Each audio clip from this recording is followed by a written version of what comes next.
గమనిస్తే యెహోషువ గ్రంథం 5వ అధ్యాయం 14వ వచనంలో ఈ విధంగా కనిపిస్తుంది. అతడు కాదు, యెహోవా సేనాధిపతిగా నేను వచ్చి ఉన్నానెను.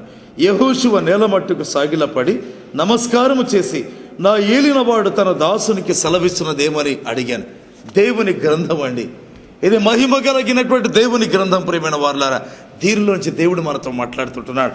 వాక్యమైనటువంటి దేవుడు, వాక్య రూపమైనటువంటి దేవుడు, ఆయనకే మహిమ కలుగుగాక. దేవుని వాక్యంలో గమనించినట్లయితే యెహోషువ దేవుని యొక్క వాగ్దానాల నెరవేర్పు దిశగా ముందుకు అడుగులేస్తుంటున్నాడు. ఇక తాను యెరికో పట్టణం మీదకి యుద్ధానికి వెళ్ళబోతుంటున్నాడు.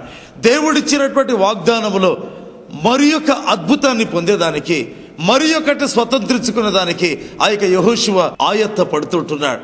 దేవుని ప్రియబిడ్డలారా, అకస్మాత్తుగా అతడు యెరికో మైదానములో నిలబడి కనురెత్తి చూస్తూ ఉండగా దేవుని వాక్యం చెప్తుంది, ఒక మహిమాన్వితమైన వ్యక్తి ప్రత్యక్షమయ్యాడు. ఆ యొక్క వ్యక్తి దూసిన ఖడ్గం చేత పట్టుకొని ఉంటున్నాడు.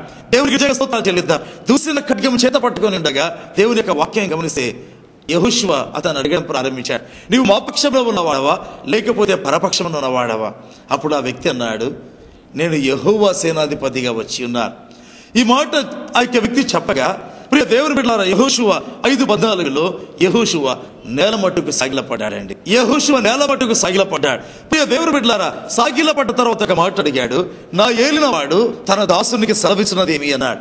ప్రియ దేవుని బిడ్డలారా, ఈ దినపు సందేశాన్ని 2 భాగాలుగా మనం ధ్యానించబోతున్నాం. ఒకటి ఏంటంటే, దేవుడు యెహోషువతో మాట్లాడాలి అంటే, ఒక సందేశము తీసుకోవాలంటే, దేవుని దగ్గర నుంచి ఒక బలమైన సందేశం తీసుకోవాలంటే, ఒక ప్రత్యేకమైన సందేశం తీసుకోవాలంటే, యెహోషువ ప్రభు చెప్పు నేను వింటాను అనలేదు, ప్రభువుతో మాట్లాడి వింటాను అనలేదు. బైబిల్ చెప్తుంది, నేలమట్టుకు సాగిలపడ్డాడు.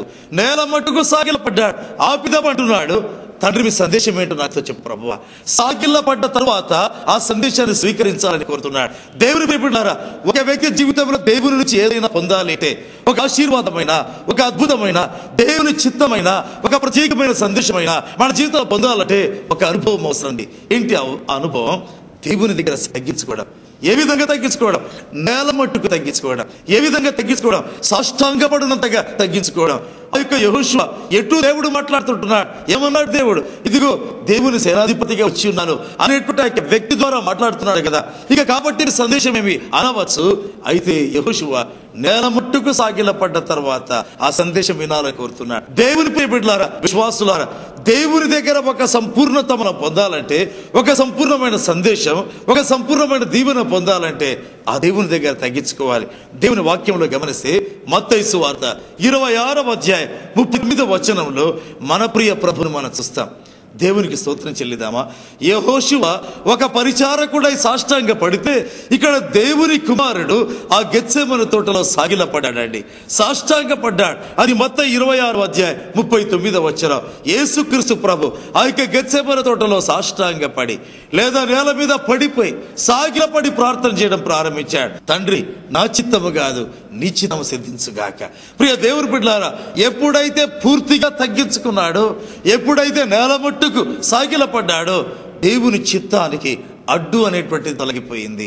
దేవుని యొక్క ఉద్దేశాలు ఒక ప్రవాహములాగా వచ్చేదానికి స్వచిత్తం అనేటువంటి ఆ యొక్క అడ్డు తొలగిపోయింది. దేవుని దగ్గర దీవెనలు పొందేదానికైనా, ఆశీర్వాదాలు పొందేదానికైనా, అద్భుతాలు పొందేదానికైనా కొన్ని సందర్భాల్లో నీవే అడ్డుగా ఉంటావు. నీ సొంత చిత్తం, నీ యొక్క సొంత ఉద్దేశాలు, నీ యొక్క సొంత తలంపులు, నీ యొక్క సొంత ఆలోచన విధానం అడ్డుగా ఉంటుంది. ఎప్పుడైతే తగ్గించుకుంటామో, నేలమట్టుకు సాగిలపడతామో, అప్పుడు దేవుని దగ్గర నుంచి మనకు రావలసినటువంటి ఆశీర్వాదం కొంచెం కొంచెం కాదు, కొద్ది కొద్దిగా కాదు, ఒక సంపూర్ణతగా, ఒక ప్రవాహములాగా రావటం ప్రారంభిస్తుంది. దేవుని వాక్యంలో గమనిస్తే హెబ్రీలకు రాసిన పత్రిక 5వ అధ్యాయం 7వ వచనంలో యేసు ప్రభు యొక్క ప్రార్థన జీవితాన్ని గురించి వ్రాయబడింది. శరీరధారి అయ్యున్న దినములలో ఆయన కన్నీళ్లతో యాచించేటువంటి వాడని వ్రాయబడింది. మహారోదనముతో మొరపెట్టేవాడు. ఏంటి? తన్ను మరణము నుండి రక్షించగలవానికి అనే మాట కనిపిస్తుంది. ఎవరంట? తన యొక్క తండ్రి తను మరణము నుండి రక్షించగలవాడు. ఏంటండి, దేవుని కుమారుడికి అంత కన్నీళ్ళు అవసరమా? దేవుని కుమారుడికి అంత రోదనాభరితమైన ప్రార్థన అవసరమా? మరణం నుండి తను తప్పించాలని ఆ గొప్ప దేవుని యొక్క గొప్ప కుమారుడు ఈ విధంగా యాత్ర పడుతూ ప్రార్థన చేయవలన? ఆయన ఏమైనా ఒక సామాన్యమైన మనుషుడా? నీలాంటి నాలాంటి ఒక దిక్కులేని వ్యక్తియా? ఒక బలహీనుడా? కాదే. సర్వాధికారి అయిన దేవుడై ఉంటున్నాడు. ఆ యొక్క దేవుని రూపమై ఉంటున్నాడు. అదృశ్య దేవుని స్వరూపమై ఉంటున్నాడు. అయితే యాచించేటువంటి వాడు, కన్నీటి పర్యంతంగా ప్రార్థించేవాడు, మహారోదనముతో ప్రార్థించేవాడు అవసరమా? దేవుని వాక్యంలో గమనిస్తే యోహాను సువార్త 10వ అధ్యాయం 18వ వచనం చెప్తుంది. యేసుక్రీస్తు ఏమన్నాడంటే, ప్రాణము పెట్టుటకు నాకు అధికారం ఉంది, ప్రాణము తీసుకొనుటకు నాకు అధికారం ఉంది అన్నాడు. అంటే చనిపోయేదానికి నాకు అధికారం ఉంది, ఇక ఎవరికీ అధికారం లేదు. అయితే తిరిగి లేచేదానికి కూడా నాకు అధికారం ఉంది అన్నాడు. ఎంత గొప్ప సంగతి అండి! తాను తిరిగి లేచేదానికి అధికారము కలిగి ఉన్నప్పుడు ఆ యొక్క శుభ శుక్రవారం సిలువలో చనిపోతాడు, 3వ దినాన్ని తిరిగి లేస్తాడు. లేచేదానికి ఆయనకు అధికారం ఉంది, ప్రాణము పెట్టేదానికి అధికారం ఉంది, తీసుకునేదానికి అధికారం ఉంది. ప్రేమగల జీవము గల మా తండ్రి, అధికారము కలిగినటువంటి దేవ, సర్వశక్తి కలిగినటువంటి నా దేవ, ఇదిగో ఈ సందేశాన్ని బట్టి వందనాలు. మీ ప్రియ బిడ్డలను మీరు తాకుతుండగా వందనాలు, దర్శించినందుకు వందనాలు తండ్రి. సందేశము ద్వారా పలకరించినందుకు వందనాలు. వారి జీవితంలో ఉండే ఏ కొద్ది అపవిత్రత, గొప్ప యుద్ధములు చేయకుండా వారు అడ్డుకుంటున్నదని తెలిపినందుకు వందనాలు. వారి జీవితంలో ఉండే ఏ కొద్ది అపవిత్రత తండ్రి, వాగ్దానాలు స్వతంత్రించుకోకుండా, ఆశీర్వాదాలు పొందకుండా అడ్డుగా ఉందని తెలిపినందుకు వందనాలు. అవును నాయన, ఒకవేళ జయించలేని సమస్యలకు కారణం జయించలేని పాపం, జయించలేని సమస్యలకు కారణం జయించలేని అపవిత్రత. అదే కదా ఇది నా సందేశం. దేవుని ఆత్మ బయలుదేరుడు గాక. ఎవరి జీవితంలో జయించలేని పాపం ఉందో, ఇంకా అపవిత్రత ఉందో, ఆత్మ దేవుడి యొక్క కృప వల్ల, శక్తి వల్ల అది తొలగించబడును గాక. తండ్రి మీకు స్తోత్రం, తండ్రి మీకు స్తోత్రం. అది చెడు తలంపైన, చెడు అలవాటైన, అక్రమ సంబంధమైన, అశ్లీలమైన వాటిని చూచేటువంటి అపవిత్ర చూపులైన తండ్రి మీ దగ్గర జ్ఞాపకం చేస్తున్నా. దేవుని ఆత్మ దిగివచ్చునుగాక, దేవుని శక్తి ఆవరించునుగాక, దేవుని పవర్ రిలీజ్ అగునుగాక. తండ్రి మీకు స్తోత్రం చెల్లిస్తున్నా. మహిమ మీకే, ఘనత మీకే. ఇదిగో నాయన, మీ ప్రియ బిడ్డలు ఎదురుగా ఉన్న ఎరికో ఏంటి నాయన, ఇప్పుడు వారికి చూపించండి. అది ఒక రాజైన, పరాక్రమము గల శూరులైన, ఇక వారి ప్రార్థన ద్వారా ఆవరించుకొనుటకు సహాయం చేయండి నాయన. ఆ ఎరికో గోడలు కూల్చండి, అడ్డు గోడలు కూల్చండి, అడ్డు ప్రాకారములు పడగొట్టండి నా తండ్రి. పట్టణ ఆ యొక్క శూరులు అప్పగించండి, రాజును వారికి అప్పగించండి, జయం అప్పగించండి. జయించలేని సమస్యల చేత బాధపడే మీ బిడ్డలు దర్శించండి నాయన. అద్భుతములు జరుగునుగాక యేసు నామమందు, సూచక క్రియలు జరుగునుగాక యేసు నామమందు, యేసు నామమందు. తమ కుటుంబ సమస్యలను జయించలేక యాతన పడుతున్న మీ బిడ్డలను చూపిస్తున్నారు ప్రభువా. ఎంత ప్రార్థించినా ప్రయత్నించినా జయము మాత్రం లేకుండా ఉండే మీ బిడ్డలు ఉన్నారు ప్రభువా. యేసు నామమందు ఆ ఎరికో గోడలు కూలుగాక, ఆ యొక్క ఎరికో గోడలు కూలుగాక. జయము వారి సొంత మగునుగాక, జయము వారి సొంత మగునుగాక, జయము వారి సొంత మగునుగాక. లివర్ సంబంధించిన వ్యాధి చేత బాధపడే మీ బిడ్డలను చూపిస్తున్నారు ప్రభువా. మీ హస్తము బయలుదేరింది నాయన. ఆ యొక్క వ్యాధికి మందు లేదు నాయన, వైద్య ప్రయత్నాలు ఫలితం ఇవ్వలేదు ప్రభువా.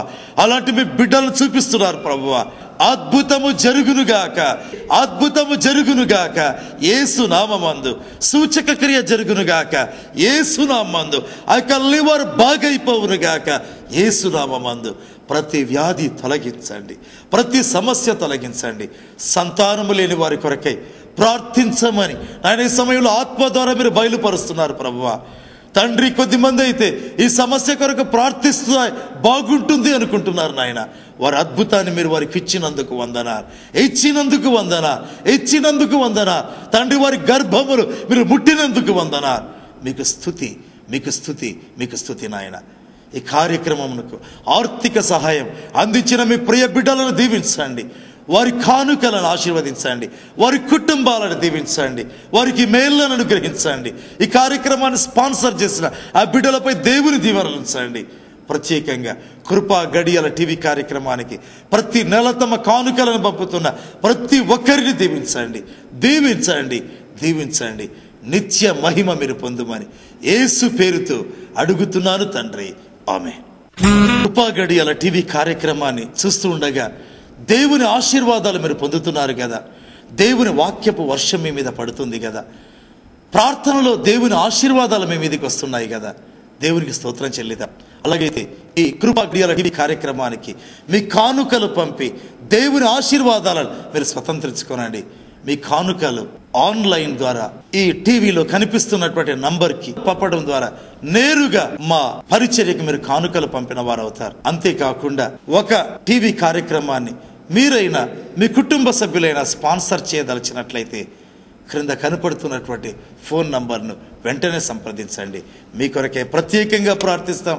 దేవుని దీవెనలు మీరు పొందుతారు. దేవుడు మేము దీవించుగాక, ఆశీర్వదించుగాక.